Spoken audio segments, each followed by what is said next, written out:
Bismillahirrahmanirrahim. Assalamualaikum warahmatullahi wabarakatuh. Innal hamdalillah nahmaduhu wa nasta'inuhu wa nastaghfiruh wa na'udzu billahi min shururi anfusina wa min sayyiati a'malina may yahdihillahu fala mudilla lahu wa may yudlilhu fala hadiyalah.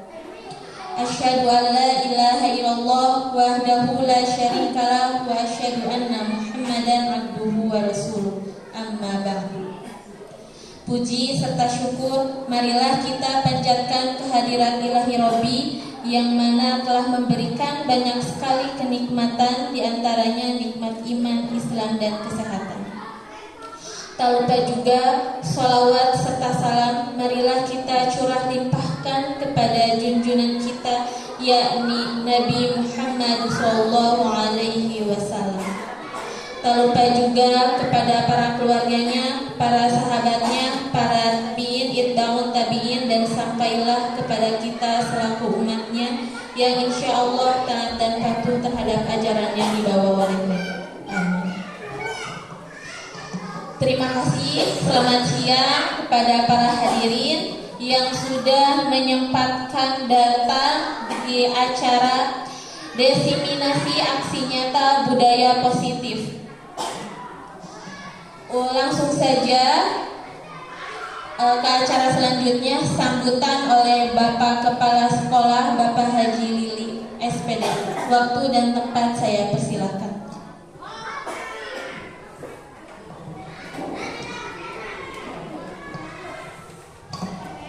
Bismillahirrahmanirrahim. Assalamualaikum warahmatullahi wabarakatuh.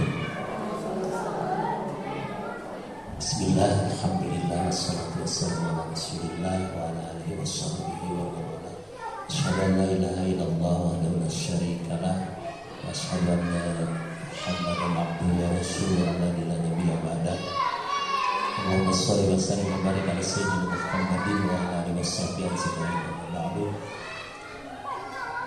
Pertama-tama marilah kita panjatkan puji syukur kehadirat Allah Subhanahu wa taala bahwasanya pada siang hari ini kita dapat berkumpul dalam keadaan sehat walafiat, sehat lahir dan batin. Mudah-mudahan perkumpulan ini mendapatkan ridho dan rahmat Allah Subhanahu wa taala. Salawat dan salam mudah-mudahan tercurah limpah kepada junjungan kita Habibana wa Nabiyana wa Maulana Muhammad sallallahu alaihi wasallam, kepada keluarga tercinta, kepada para sahabat-sahabat yang mulia. Mudah-mudahan sampai kita semua yang senantiasa melaksanakan syariat dan ajaran daripada Nabi Muhammad SAW. Ibu bapak yang saya hormati, alhamdulillah kita dipertemukan dalam acara Diseminasi Aksi Nyata yang mengambil tema budaya positif. Ini acara adalah sebuah runtuyan kegiatan acara dari seorang calon guru penggerak, ya, di mana guru penggerak ini adalah merupakan program Kemendikristek, ya. Jadi Kementerian Budaya dan Pendidikan yang sudah menghasilkan beberapa generasi sampai saat ini. Pak Sopi merupakan angkatan yang ke-11, jadi sudah banyak sekali. Di antaranya di sini sudah ada yang lulus, Pak Didin, ya, yang hari ini belum hadir. Itulah jadi program guru penggerak ini dilaksanakan dengan tujuan untuk memberikan kesempatan kepada guru-guru untuk pengembangan dirinya, pengembangan karirnya dalam usaha mencerdaskan anak didiknya di sekolahnya. Jadi semakin mendapat pendidikan dari program guru penggerak ini, maka seorang guru itu diharapkan semakin dapat menjadikan seorang guru yang profesional, seorang guru yang banyak bergelut mendidik, mencerdaskan anak didiknya daripada melaksanakan kegiatan-kegiatan di luar gitu Bu ya. Jadi semakin berhasil menimba ilmu di guru penggerak ini, maka semakin bagus, semakin baik dalam mengajar dan semakin profesional. Itu yang diharapkan. Mudah-mudahan kita doakan Pak Sopi Ridwan ini yang sekarang melaksanakan mengambil program guru penggerak ini berhasil dari awal sampai akhir mengikuti kegiatan-kegiatan guru penggerak yang sudah diprogram dari pemerintah dan diberi yang namanya pengajar praktek ya. Seorang guru, masih seorang guru lulusan guru penggerak juga sudah lulus, kemudian sekarang membimbing seorang calon guru penggerak untuk bisa mengikuti program-program sesuai dengan program-program yang sudah ditentukan oleh pemerintah. Mudah-mudahan sekali lagi beliau berhasil ya menamatkan program guru penggerak ini sampai akhir nanti bulan Desember. Mudah-mudahan sukses, lancar, aman dan tanpa ekses. Itulah sekedar sambutan. Mudah-mudahan ada manfaatnya. Billahi taufiq wal hidayah. Assalamualaikum warahmatullahi wabarakatuh. Terima kasih kepada Bapak Haji Ilyas PDI selaku Kepala Sekolah SDN 4 Sukabumi yang telah menyampaikan sambutannya. Acara inti yaitu presentasi yang akan disampaikan oleh Bapak Sopi Ridwan Muntaha SPD. Waktu dan tempat saya persilakan. Assalamualaikum warahmatullahi wabarakatuh. Pertama-tama saya mengucapkan terima kasih kepada Bapak Ibu guru hebat yang telah bersedia hadir dalam acara diseminasi pemahaman budaya positif. Dan saya juga mohon maaf telah mengganggu waktu dari Bapak Ibu. Marilah kita mulai. Yang pertama, perkenalkan di sini saya punya tim guru penggerak. Yang pertama ada fasilitator Pak Rahmatillah Syam. Beliau merupakan kepala sekolah di SD Argasari di Kabupaten Tasikmalaya. Selanjutnya ada Pak Nasrullah SPD sebagai pengajar praktik. Beliau merupakan guru di SMA 11 yang memegang bimbingan konseling, dan saya sendiri Sofi Ridwan Muntaha. Baik Bapak Ibu yang saya hormati, sebelum kita mulai, mari kita mulai dengan senyuman selama 30 detik dan kita sama-sama rasakan bagaimana rasanya sebelum memulai acara ini. Tadi sudah dibuka oleh MC dengan bismillah, sekarang kita buka dulu dengan senyuman. Ya. Nah, seperti biasa kita harus ulang dulu kesepakatan forum diseminasi. Di sini saya sudah menawarkan atau Bapak Ibu boleh melengkapi. Yang pertama, saling menghargai. Jadi kalau ada yang berpendapat itu kita saling menghargai. Yang kedua, boleh sambil minum. Kalau makan kebetulan belum ada. Yang ketiga, HP di silent. Dan yang keempat, diperbolehkan izin ke WC. Barangkali Bapak Ibu guru ada yang mau ditambahkan atau kita sepakati yang ini? Bagaimana? Sepakat? Iya, sepakat. Nah, Bapak Ibu guru hebat yang saya hormati, seorang guru yang baik itu harus memiliki kemampuan dalam mewujudkan budaya positif di sekolah. Budaya positif tersebut dapat dijalankan dengan menerapkan konsep-konsep inti. Jadi dalam penerapan budaya positif di sekolah ada 6 konsep inti. Yang pertama, konsep disiplin positif. Yang kedua, ada motivasi perilaku manusia. Yang ketiga, ada keyakinan sekolah atau keyakinan kelas. Yang keempat, ada kebutuhan dasar manusia. Yang kelima, posisi kontrol restitusi. Dan yang keenam, segitiga restitusi. Baik, kita menginjak kepada poin yang pertama tentang disiplin positif.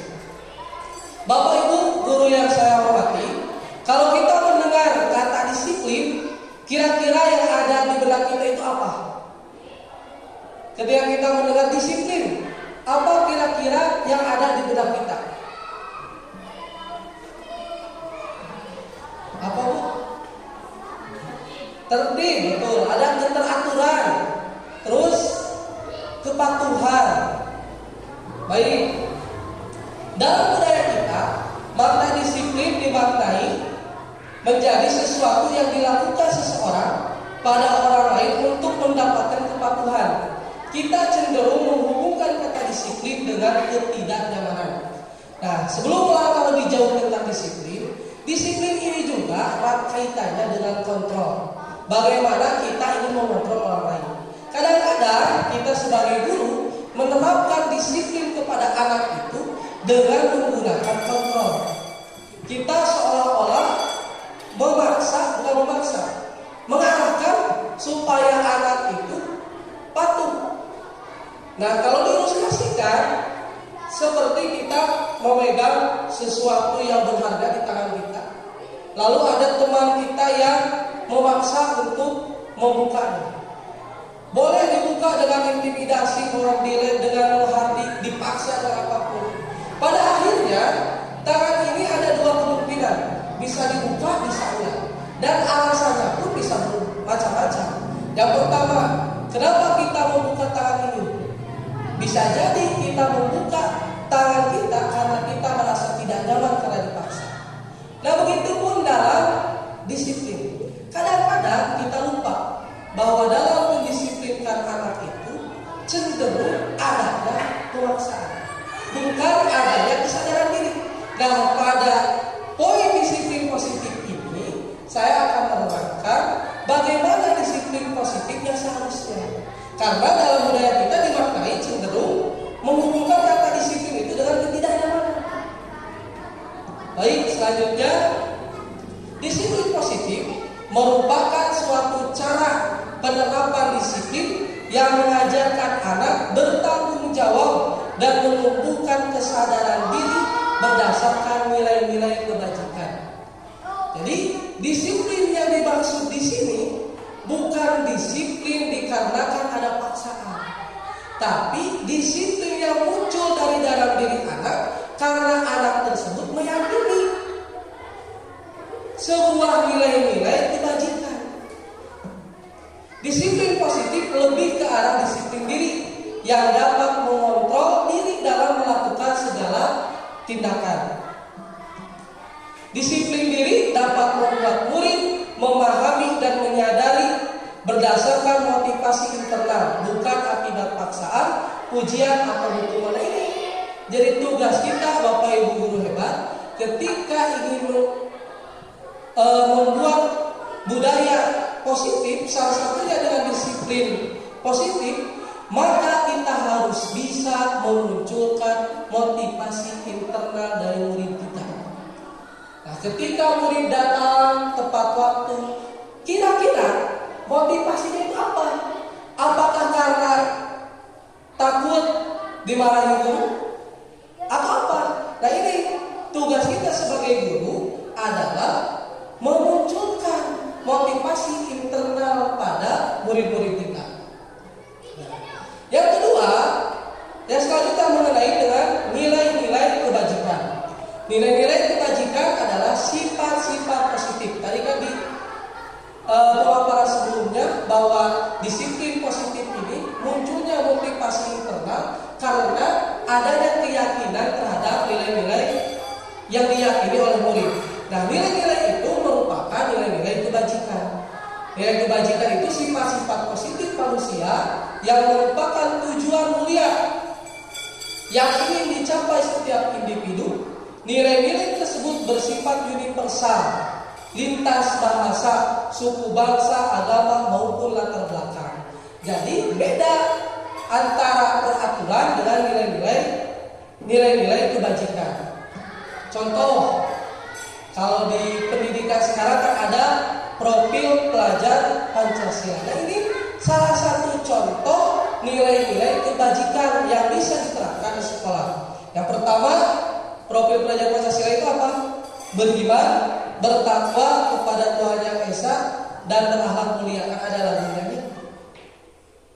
Profil pelajar Pancasila, beriman dan bertakwa pada Tuhan Yang Esa, dan seterusnya. Yang kedua, bergotong royong. Nah ini nilai-nilai kebajikan yang diharapkan muncul pada diri seorang murid. Bagaimana seorang murid itu memiliki jiwa kerjasama. Yang ketiga, mandiri. Dan yang keempat, berkebinekaan global. Yang dimaksud berkebinekaan global itu bagaimana? Meskipun arus globalisasi sangat kuat, tapi anak-anak kita tidak melupakan budayanya. Ketika datang budaya dari luar, anak-anak kita lantas tidak lanjut mengikuti budaya itu mentah-mentah, tapi bisa memfilter dan menyesuaikan dengan budaya lokal. Ya, selanjutnya bernalar kritis. Dan yang terakhir, kreatif. Nah, Bapak Ibu guru hebat yang saya banggakan dan saya hormati, poin yang kedua atau konsep inti yang kedua berkenaan dengan budaya positif adalah tentang motivasi perilaku manusia. Bapak Ibu guru hebat, bagaimana menurut Anda? Pernahkah kita melakukan sesuatu karena takut akan hukuman? Atau misalnya kita melakukan sesuatu karena ingin imbalan? Atau bisa jadi kita melakukan sesuatu itu karena ingin diperhatikan. Nah, kalau lihat dari motivasi perilaku manusia itu ada 3. Yang pertama, perilaku manusia itu motivasinya untuk menghindari ketidaknyamanan dan hukuman. Yang kedua, untuk mendapatkan imbalan dan penghargaan dari orang lain.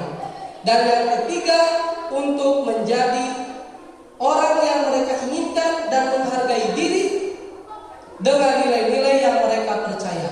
Nah, Bapak Ibu guru hebat, ketika kita menerapkan budaya positif di sekolah, tentu 3 motivasi ini akan muncul dari murid-murid kita. Yang pertama, murid-murid kita bisa saja datang tepat waktu, menjaga kebersihan, sopan santun terhadap guru. Tapi ada 3 kemungkinan mengenai 3 motivasi ini. Apakah murid-murid kita itu melakukan hal yang demikian karena takut hukuman, karena tidak nyaman, atau karena ingin penghargaan? Atau memang murid-murid kita datang tepat waktu, terus menjaga kebersihan, menghormati orang lain, itu memang karena mereka menghargai diri dan mempercayai nilai-nilai. Nah, dari ketiga motivasi ini ada 2 hal yang bersifat negatif. Untuk menghindari ketidaknyamanan atau hukuman, ini implikasi muridnya tidak baik. Untuk mendapatkan imbalan atau penghargaan pun sama. Tapi yang bersifat positif ketika murid kita melakukan atau mentaati peraturan karena mereka yakin tentang nilai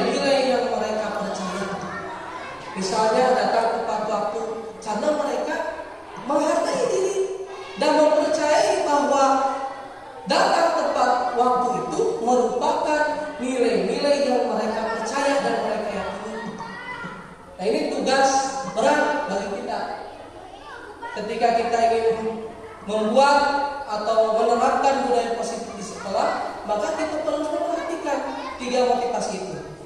Nah, bagaimana menurut Ki Hajar Dewantara? Menurut Ki Hajar Dewantara, merdeka itu artinya tidak terlepas dari perintah, akan tetapi juga cakap membuat perintah sendiri. Jadi yang dimaksud oleh Ki Hajar Dewantara itu, ketika kita merasa bahwa diri kita merdeka itu bukan hanya terlepas dari perintah orang lain, tapi kita cakap, kita pandai dapat memerintah diri sendiri. Ketika kita datang tepat waktu, kita dapat memerintah diri sendiri bahwa datang tepat waktu merupakan nilai-nilai yang kita percayai dan penting bagi diri kita. Nah, guru-guru hebat yang saya hormati, di sini saya telah membuat sebuah perbedaan antara hukuman, konsekuensi, dan restitusi. Yang pertama, hukuman. Hukuman itu sesuatu yang menyakitkan. Kadang-kadang kita dalam menerapkan disiplin positif, budaya positif, selalu dengan, atau bukan selalu, pernah dengan hukuman. Tidak mengerjakan PR, seperti tadi yang diungkapkan oleh Bapak Kepala, malah disuruh ditambah lagi PR-nya. Atau datang terlambat, malah disuruh untuk keliling lapangan. Itu mungkin kebiasaan-kebiasaan lama yang sudah tidak cocok untuk diterapkan pada masa sekarang. Yang kedua, hukuman itu tidak nyaman untuk murid dalam jangka waktu panjang. Pasti ketika murid kita dihukum, maka akan ada perasaan tidak nyaman. Nah, ini sebuah refleksi bagi kita. Yang ketiga, tidak terencana dan tiba-tiba. Hukuman itu tidak terencana. Ketika kita sudah masuk kelas, lalu murid kita datang terlambat, langsung kita hukum. Itu tidak terencana, secara tiba-tiba dan bersifat satu arah. Apa yang dimaksud satu arah? Hanya kita yang memberikan hukuman, atau kita tidak memberikan kesempatan kepada murid untuk menjelaskan. Yang kedua, ada konsekuensi. Kalau konsekuensi, sesuatu harus terjadi, tidak nyaman untuk murid dalam jangka waktu yang panjang. Yang ketiga, terencana. Beda dengan hukuman. Kalau konsekuensi terencana, sebelumnya kita sudah membuat kesepakatan dengan murid. Jika terlambat, punishment-nya apa? Nah, itu konsekuensi. Yang keempat, sikap guru memonitor murid. Jadi memantau. Nah, yang terakhir, ini restitusi. Kalau restitusi merupakan pilihan-pilihan. Jadi kita berdialog dengan murid. Yang kedua, menguatkan dalam jangka waktu yang panjang. Jadi menguatkan perilaku murid dalam jangka waktu yang panjang. Kalau hukuman jangka waktu pendek, mungkin saat itu 1 hari 2 hari bisa berubah. Tapi di masa yang akan datang bisa jadi murid kita melakukan hal yang sama. Lalu yang terakhir, fokus pemecahan masalah dalam jangka waktu yang panjang.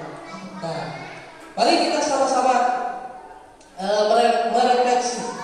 Lihat di monitor, ada mencatat 100 kali di dalam buku kalimat saya tidak akan terlambat lagi karena terlambat sekolah. Kira-kira menurut Bapak Ibu ini merupakan hukuman atau konsekuensi? Mencatat 100 kali di dalam buku kalimat saya tidak akan terlambat lagi. Kira-kira ini hukuman atau konsekuensi?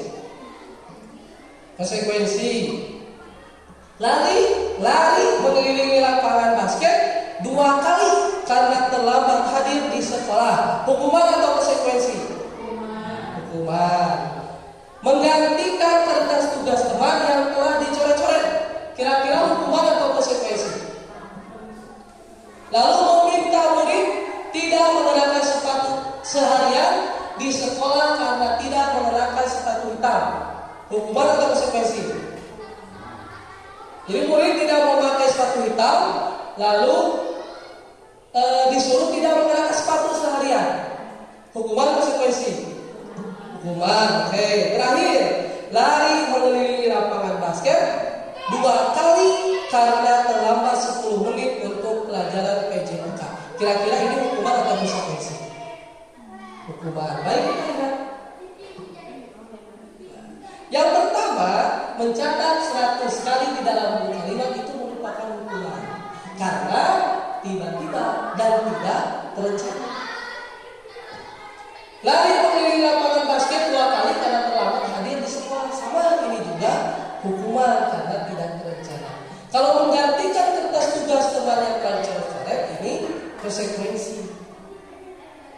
Dan meminta murid tidak mengenakan sepatu seharian di sekolah karena tidak mengenakan sepatu hitam, itu juga hukuman. Dan yang terakhir, lari mengelilingi lapangan basket 2 kali karena terlambat 10 menit untuk pelajaran PJOK, itu konsekuensi. Beda lagi. Karena kalau yang pertama ini terlambat hadir di sekolah. Kalau yang kedua ada kaitannya dengan pelajaran PJOK karena yang lain sudah pemanasan, kalau ini belum. Makanya ini merupakan sebuah konsekuensi. Baik, kita lanjut.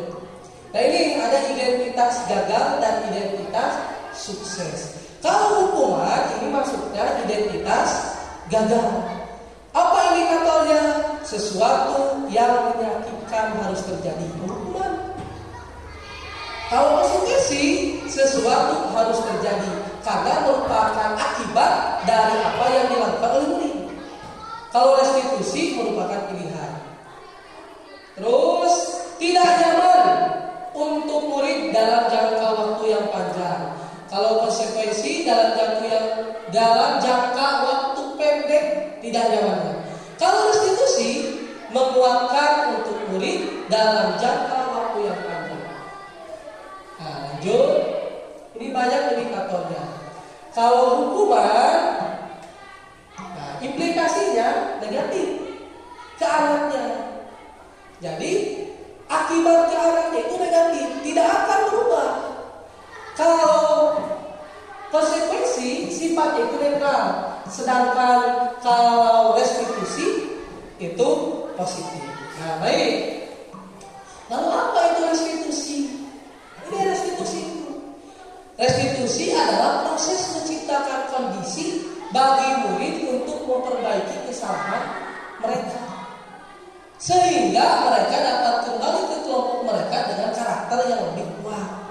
Selanjutnya, restitusi juga merupakan proses kolaboratif yang mengajarkan murid untuk mencari solusi atas masalah mereka dan membantu murid untuk berpikir, satu, ingin menjadi orang seperti apa mereka, lalu bagaimana mereka memperlakukan orang lain. Nah, baik Bapak Ibu guru hebat yang saya banggakan, restitusi ini salah satu tindakan yang bisa kita lakukan dalam menangani permasalahan perilaku murid.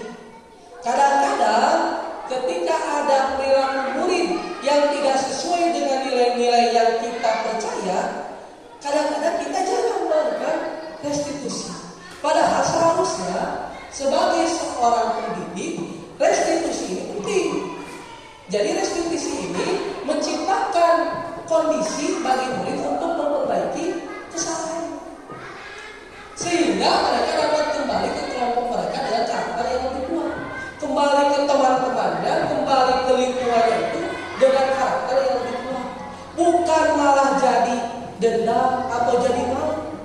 Tapi yang terjadi di lapangan, kadang-kadang kita sebagai guru ketika mendapati perilaku yang tidak sesuai, justru ketika murid dipanggil setelah keluar itu bukan merasa senang, tapi murid itu merasa malu. Nah, ini tugas kita. Nah, restitusi juga proses kolaboratif yang mengajarkan murid untuk mencari solusi. Dalam restitusi ini bukan guru yang memberikan solusi, tapi murid diarahkan untuk mencari solusi dari apa yang telah dilakukannya. Nah, 9 ciri-ciri restitusi. Yang pertama, belajar dari kesalahan, bukan menebus kesalahan. Kalau misalnya berantem, memukul temannya, bukan menebus kesalahan prinsipnya, tapi belajar dari kesalahan. Bagaimana anak tersebut bisa belajar dari kesalahan yang telah dibuat. Yang kedua, memperbaiki hubungan. Yang ketiga, menawarkan, bukan memaksa. Jadi guru ketika melakukan restitusi bukan memaksa, tapi menawarkan. Lalu menuntun untuk melihat ke dalam diri. Di dalam proses restitusi itu kita mengarahkan anak bagaimana jika hal tersebut terjadi pada diri kita. Misalnya kasusnya itu anak memukul temannya, lalu kita panggil. Yang kita ucapkan itu kan bagaimana kalau posisi itu ada pada diri kita. Lalu mencari kebutuhan dasar yang mendasari tindakan. Karena setiap tindakan itu didasari karena adanya kebutuhan. Lalu berfokus pada karakter bukan tindakan, berfokus pada solusi dan mengembalikan murid yang berbuat salah pada kelompok. Lanjut. Nah ini yang membuat kita tercengang, yang membuat kita kaget. Ternyata ada kalimat dihukum oleh penghargaan.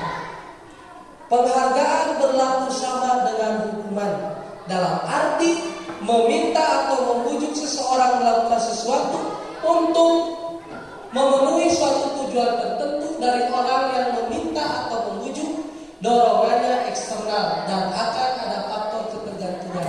Beberapa dampak dari pemberian penghargaan. Jadi ternyata Bapak Ibu guru hebat yang saya hormati, pemberian penghargaan itu tidak selalu berdampak baik.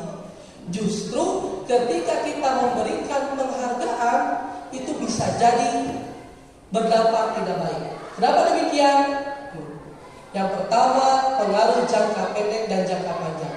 Penghargaan itu merusak hubungan. Ketika kita memberikan penghargaan kepada salah satu, teman-teman yang lain itu akan merasa dibeda-bedakan. Yang kedua, penghargaan itu sama dengan menghukum. Penghargaan menurunkan kualitas. Penghargaan juga mengurangi kecepatan.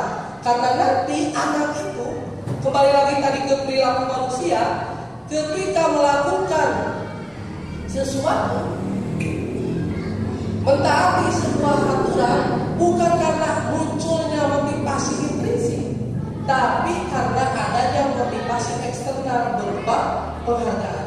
Penghargaan juga mematikan kreativitas. Penghargaan tidak efektif dan penghargaan mengurangi motivasi intrinsik. Nah, Bapak Ibu guru hebat yang saya hormati, yang selanjutnya konsep inti tentang keyakinan sekolah atau kelas. Mengapa tidak peraturan kelas? Mengapa harus keyakinan kelas?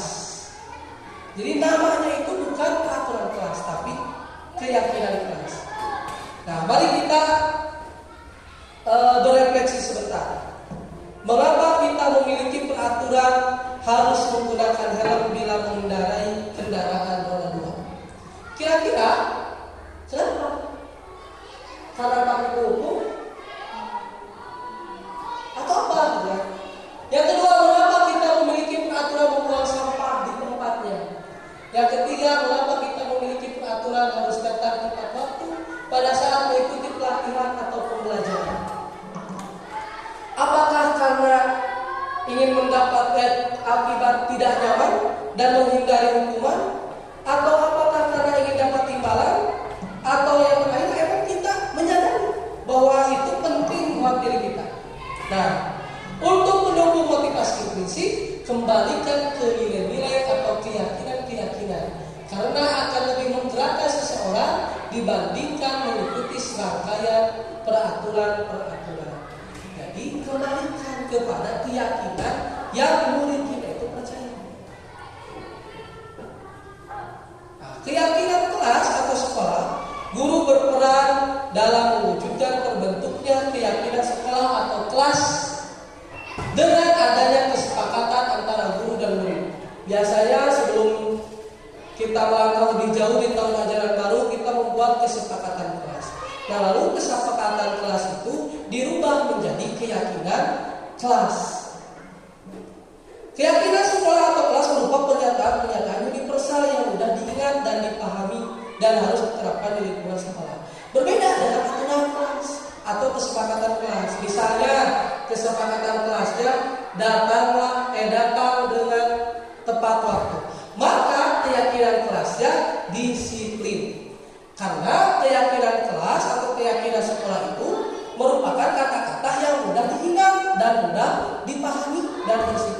universal. Seperti di sebelah sana sudah ada keyakinan kelas. Nah, itu kan ada kata-kata disiplin, tanggung jawab, tertib, respek, kebersihan, religius dan lain-lain. Nah, ini contohnya. Ada juga di tempel di tembok. Ini merupakan contoh keyakinan kelas. Ada disiplin, tanggung jawab, tertib, respek, kebersihan, religius, kesehatan. Nah, disiplin ini dari kesepakatan kelas yang mana? Dari datang tepat waktu, terus tanggung jawab itu seperti apa? Mengerjakan tugas tepat waktu, tertib, memakai seragam, dan menjaga kebersihan, menjaga ketertiban. Nah, itu merupakan keyakinan sekolah atau kelas. Nah, lanjut.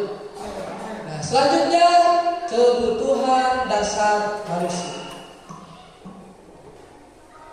Ketika seorang murid melakukan perbuatan yang bertentangan dengan nilai-nilai kebajikan atau melanggar peraturan, hal itu sebenarnya dikarenakan mereka gagal memenuhi kebutuhan dasar mereka.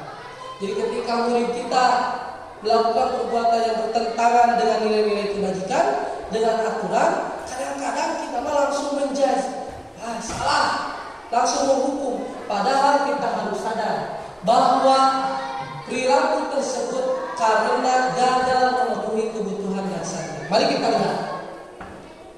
Kebutuhan dasar manusia itu ada 5. Yang pertama, survival. Apa survival? Bertahan hidup. Yang kedua, love and belonging, yaitu kasih sayang dan rasa diterima. Lalu yang ketiga ada power, penguasaan. Yang keempat ada freedom, kebebasan. Dan terakhir ada kesenangan. Mari kita kaitkan dengan kejadian di sekolah. Ada studi kasus Ibu Julaika, guru wali kelas 9A, atau bisa kalau di SD kelas 2, kelas 3, sedang bingung menghadapi ulah salah satu murid di kelasnya, yaitu Tommy. Beberapa anak telah mengeluhkan Tommy yang seringkali meminta bekal makan siang mereka dengan paksa. Jika Anda menghadapi situasi seperti Ibu Julaika, apa yang akan Anda lakukan? Menurut Anda, kira-kira apa alasan dia melakukan itu? Tommy melakukan itu. Mari kita lihat. Di luar Tommy nggak jadi Tommy. Mari kita lihat. Alasan pertama, karena ia lapar dan orang tuanya tidak membawakannya bekal makan siang, maka kebutuhan dasar yang sedang berusaha dipenuhi oleh Tommy adalah kebutuhan untuk bertahan hidup. Oh, ternyata si Tommy ini mengambil bekal temannya itu karena tidak diberikan bekal oleh orang tuanya. Berarti si Tommy ini sebetulnya bukan anak yang bekal, tapi hanya berusaha memenuhi salah satu kebutuhan hidupnya, kebutuhan dasar hidupnya, yaitu bertahan hidup. Yang kedua, karena dia merasa senang temannya jadi memperhatikan dia. Bisa jadi si Tommy ini perhatian, ibu bapaknya sibuk bekerja. Ketika temannya melaporkan tindakan itu pada gurunya dan gurunya memberitahu orang tuanya, sehingga orang tuanya jadi memperhatikan dia, maka kebutuhan dasar yang sedang dipenuhi Tommy adalah kebutuhan akan kasih sayang dan rasa itu. Ini sering terjadi. Kadang-kadang anak itu sering membuat masalah. Ternyata setelah kita identifikasi, di rumahnya tidak mendapatkan kasih sayang yang cukup dari orang tuanya.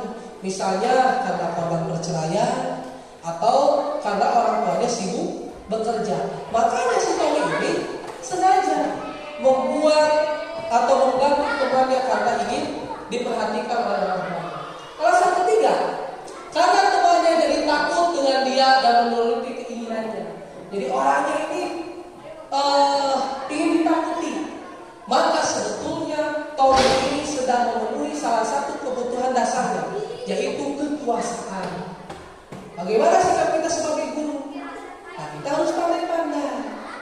Misalnya si Tommy ini dijadikan ketua kelompok, diberikan tanggung jawab untuk mengemban suatu tugas untuk memenuhi salah satu kebutuhan dasar. Alasan yang terakhir yang keempat, karena dia merasa bosan dengan bekal makanan yang dibawakan ibunya dari rumah. Karena ibunya selalu membawakan bekal yang sama. Kalau di kita mie deui, misalkan mie dong deui, sehingga dia mencoba makanan teman-teman yang beraneka ragam. Maka Tommy sebetulnya sedang berusaha memenuhi kebutuhan dasarnya, yaitu kebebasan. Ya, alasannya kelima, karena ia melakukannya karena iseng, ingin menikmati ekspresi wajah temannya yang besar. Karena diambil makanannya dan menurut dia ekspresi teman-temannya itu lucu, maka berarti sebetulnya Tommy ini sedang memenuhi salah satu kebutuhan dasarnya, yaitu kesenangan. Nah, dilihat perilaku siswa, kebutuhan yang mungkin berusaha dipenuhi. Perilakunya menyebarkan gosip tentang teman sekelas. Kebutuhan yang mungkin berusaha dipenuhi, cinta dan kasih sayang. Karena kalau menjelek-jelekan orang lain, mungkin ada orang yang akan suka sama saya. Jadi perilaku motivasinya. Pertanyaan pada siswa, apakah ada cara untuk memenuhi kebutuhan cinta dan kasih sayang tanpa merusak reputasi orang lain? Ini perilaku yang kedua, menjatuhkan teman saat teman sedang berjalan di lorong sekolah. Ini sering terjadi mungkin di sekolah kita juga. Kebutuhan yang mungkin berusaha dipenuhi, senang, hanya bercanda. Nah, pertanyaan pada siswa, apakah ada cara untuk memenuhi kebutuhan senang tanpa menyakiti orang lain?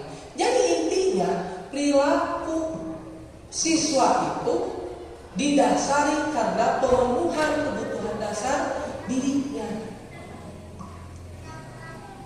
Dipercepat saja. Yang kelima, posisi kontrol restitusi. Sebelumnya kita lihat dulu video.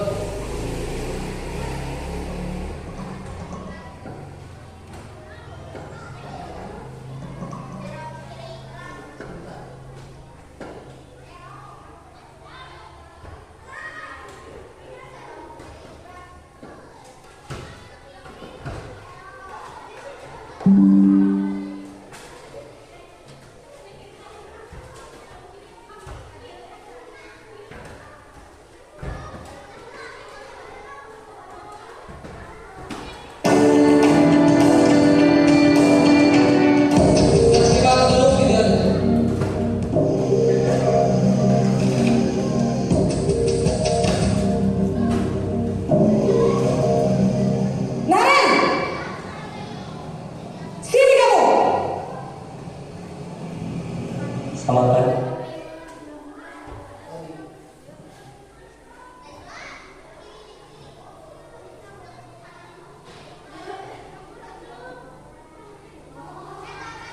Ibu, selalu terlambat. Kamu deh pasti terlambat.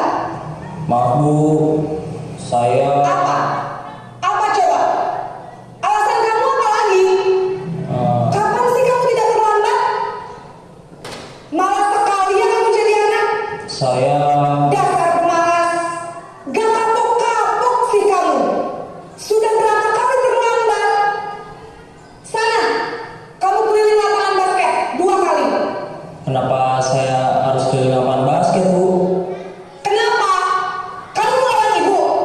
Berani-beraninya jawab. Sudah terlambat, masih berani jawab pula. Sekarang, keliling lapangan basket 5 kali sekalian. Biar kapok. Cepat. Pergi sana ke lapangan basket. Yang posisi yang kedua, perempuan merasa bersalah. Yang pertama tadi memberi hukuman.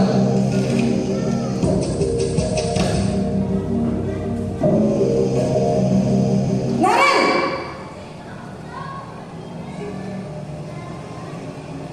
Selamat pagi Bu. Naren. Kamu kenapa terlambat lagi, nak? Ya Tuhan, Naren. Kamu senang ya bikin ibu susah ya? Kalau kamu terlambat lagi, nanti ibu yang ditegur bapak kepala sekolah, nak. Disangka ibu tidak bisa membina kamu.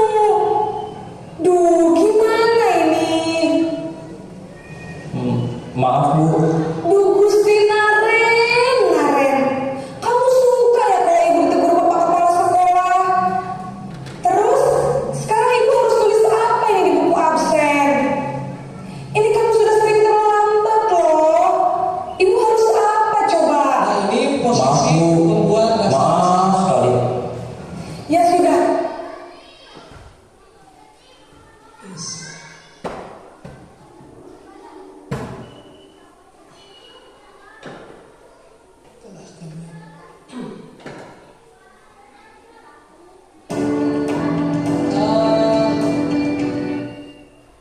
Nah, 5 posisi kontrol restitusi ini, yang pertama, guru sebagai penghukum. Tadi ada di di video guru tersebut bagaimana memarahi si Naren.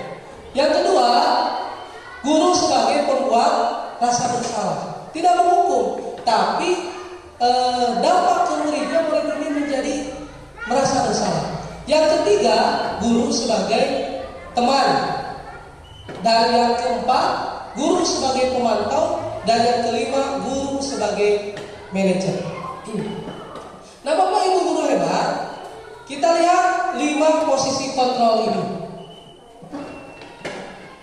Nah, untuk posisi penghukum, sifatnya itu guru berbuat menghardik, menunjuk-nunjuk, menyakiti. Kalau pembuat rasa bersalah, ibu bapak gurunya itu berceramah dan mengatakan seharusnya kamu itu ibu kecewa, seperti tadi yang ada pada video. Kalau teman itu membuat alasan-alasan untuk muridnya, sedangkan untuk pemantau menghitung dan mengukur, dan untuk manajer mengajukan pertanyaan-pertanyaan. Nah, bagaimana seharusnya posisi kita sebagai guru? Nah, posisi kita sebagai seorang guru, di antara 5 posisi kontrol itu, kita harus menjadi seorang manajer. Sebagai manajer, guru dapat berbuat sesuatu bersama murid, mempersilahkan murid bertanggung jawab, dan mendukung murid agar dapat menemukan solusi. Jadi bukan malah dimarahi atau misalnya dipaksa bahwa murid itu harus melakukan lari 50 keliling, tapi guru berbuat sesuatu bersama murid, mempersilahkan murid bertanggung jawab dan mendukung murid agar menemukan solusi. Dalam posisi manajer, guru juga tidak bisa memaksa. Bagaimana kamu kalau begini, jangan. Tapi harus menawarkan, sifatnya menawarkan kepada murid, dan biarkan murid memilih solusinya sendiri. Nah, ini yang terakhir tentang segitiga restitusi. Tahapan dalam segitiga restitusi, yang pertama ada menstabilkan identitas. Yang kedua, validasi tindakan yang salah. Dan yang ketiga, menanyakan keyakinan. Menstabilkan identitas dilakukan berdasarkan prinsip bahwa membuat kesalahan adalah bagian dari proses pembelajaran yang nantinya akan menggeser identitas gagal ke arah identitas sukses. Maksudnya bagaimana?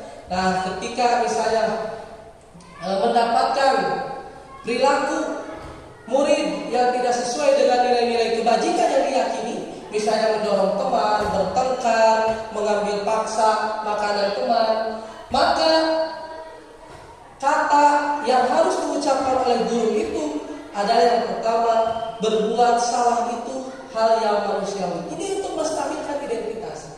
Yang tadinya murid itu merasa takut karena melakukan sebuah kesalahan, datang ke ruangan guru. Nah, di sini tugas guru dalam tahapan segitiga restitusi untuk menstabilkan identitas. Supaya apa? Supaya murid nanti dapat tenang. Berbuat salah itu hal yang manusiawi. Atau tidak ada manusia yang sempurna. Atau bapak ibu juga pernah berbuat salah. Misalnya temannya itu mendorong temannya yang lain, tidak apa-apa. Berbuat salah itu merupakan hal yang manusiawi. Kita pasti bisa menyelesaikan permasalahan ini dan seterusnya. Nah, yang kedua, tahapan dari segitiga restitusi ini adalah validasi tindakan yang salah. Validasi tindakan yang salah dilakukan berdasarkan prinsip bahwa setiap perilaku berupaya memenuhi suatu kebutuhan tertentu, sehingga guru atau orang tua akan bergeser dari pemikiran stimulus respon menjadi proaktif, serta akan lebih mengenali dan mengakui kebutuhan murid atau anak. Nah, di sini dalam tahapan validasi kebutuhan, pada dasarnya setiap tindakan manusia itu tujuannya untuk memenuhi kebutuhan dasarnya yang tadi: bertahan hidup, cinta dan kasih sayang, kebebasan, kekuasaan, dan kesenangan. Nah, apa yang harus guru katakan? Kamu bisa saja kan melakukan hal yang lebih buruk, tapi kamu tidak melakukan itu. Kamu pasti punya alasan mengapa melakukannya. Misalnya kalau kasus saya di kelas 6, ada temannya yang saling ejek. Ketika ditanya, kenapa kamu melakukan hal yang seperti itu, kamu pasti punya alasan. Punya alasan ternyata karena pekerjaan orang tuanya dijadikan ledekan oleh temannya. Atau misalnya ada salah satu siswa yang ketika belajar itu mengantuk, ditanyakan alasan-alasannya. Nah, selanjutnya kamu boleh tetap berusaha menjaga sikap itu, tapi tambahkan sikap yang lain yang baru. Maukah kamu belajar cara lain untuk mendapatkan yang kamu butuhkan tanpa harus mengumpul? Kalau misalnya kasusnya mengumpul. Yang terakhir, pada tahapan segitiga restitusi ini adalah menanyakan keyakinan. Menanyakan keyakinan dilakukan dengan memberi pertanyaan-pertanyaan bermakna kepada murid atau anak untuk memunculkan motivasi secara implisit, sehingga mampu mengaitkan keyakinan dengan tindakan yang salah. Jadi si anak ditanyakan, kira-kira perbuatan kamu memukul teman itu sesuai tidak dengan keyakinan yang kamu percaya? Pasti si anak akan menjawab, tidak. Sebetulnya saya itu sangat ingin menghargai orang lain, sangat ingin menyayangi teman. Nah itu minimal si anak tahu bahwa perilakunya itu tidak sesuai dengan keyakinannya yang diyakini olehnya. Nah, apa nilai yang kita percaya di kelas? Apa nilai universal yang telah kita sepakati? Kelas yang ideal itu seperti apa? Nah, ini salah satu bentuk-bentuk pertanyaan yang bisa diutarakan dalam proses menanyakan keyakinan. Terakhir, mari kita simak video tentang penerapan segitiga restitusi.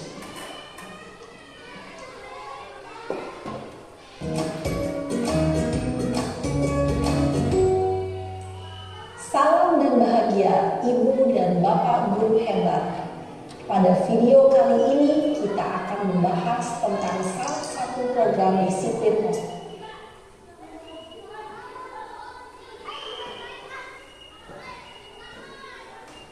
si manajer menggunakan penerapan segitiga restitusi.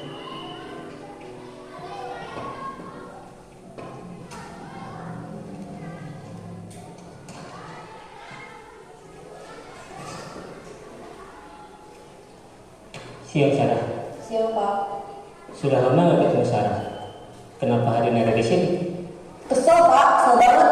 Masa aku dikatain tukang fitnah Pak? Ya aku marah lah. Aku udah dikatain Eka di depan kelas. Kesel banget.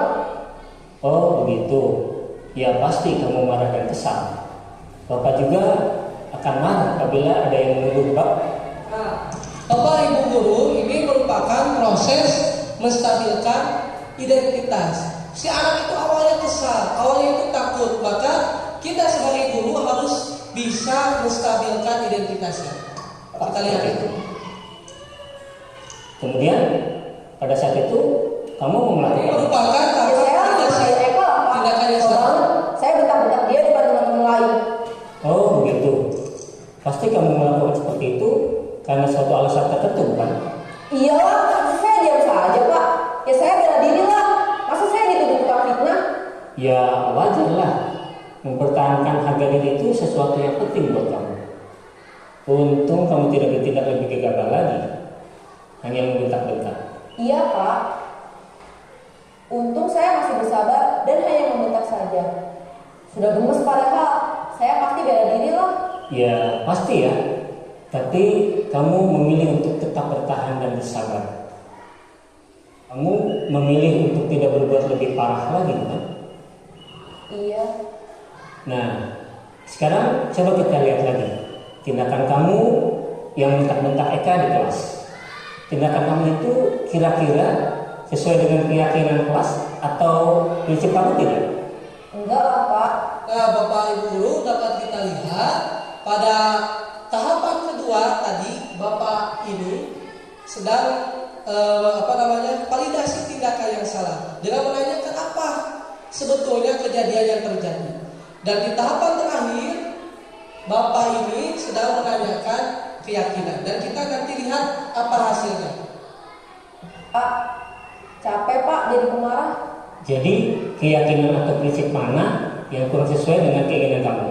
Ya, saya sebenarnya sangat menghargai orang lain. Mungkin saat itu saya menjadi emosi, jadi tidak menunjukkan sikap itu. Kamu meyakini tidak? Menghargai orang lain itu penting buat kamu. Yakinlah Pak. Iya, setuju. Kita harus saling menghargai. Namun ada juga keyakinan yang kita sepakati yang perlu kita jalankan apabila kita sedang marah, kan? Ya, saya bisa lebih proaktif, mulai dengan diri sendiri. Saya bisa jadi lebih bersabar, mengambil waktu jeda untuk berpikir mau apa selanjutnya. Kira-kira kamu bersedia memperbaiki masalah ini tidak? Bersedia Pak. Kalau kamu memperbaiki masalah ini, kamu akan menjadi orang seperti apa? Saya akan menjadi orang yang bertanggung jawab kali ya Pak. Dan senantiasa proaktif. Iya, menurut kamu bagaimana rasanya menjadi orang seperti itu? Ya nyaman lah, bangga bisa bersabar dan menahan diri. Baiklah kalau begitu. Yuk kita pikirkan bagaimana memperbaiki masalah ini.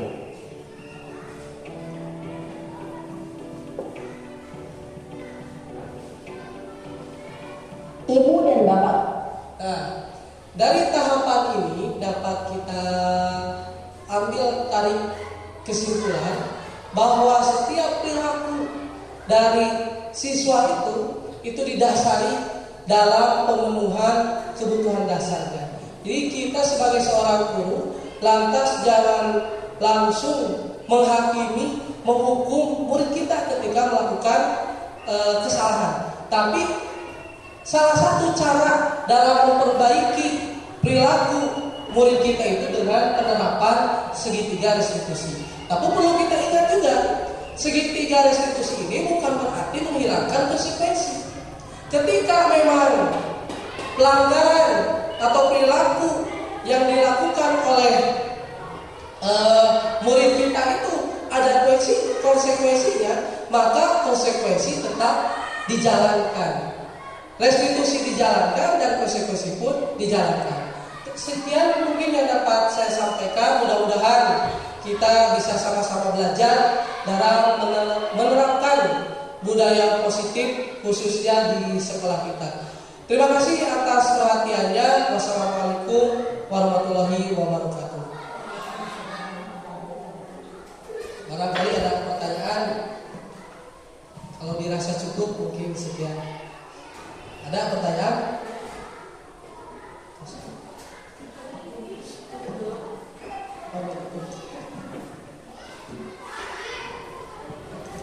Terima kasih kepada Bapak Sapi Ridwan Muntaha SPD yang telah menyampaikan presentasinya.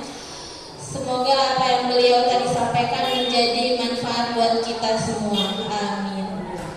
Alhamdulillah, acara dari awal sampai akhir telah selesai dilaksanakan. Ditutup dengan doa Rabbana atina fid dunya hasanah wa fil akhirati hasanah wa qina adzabannar. Wassalamualaikum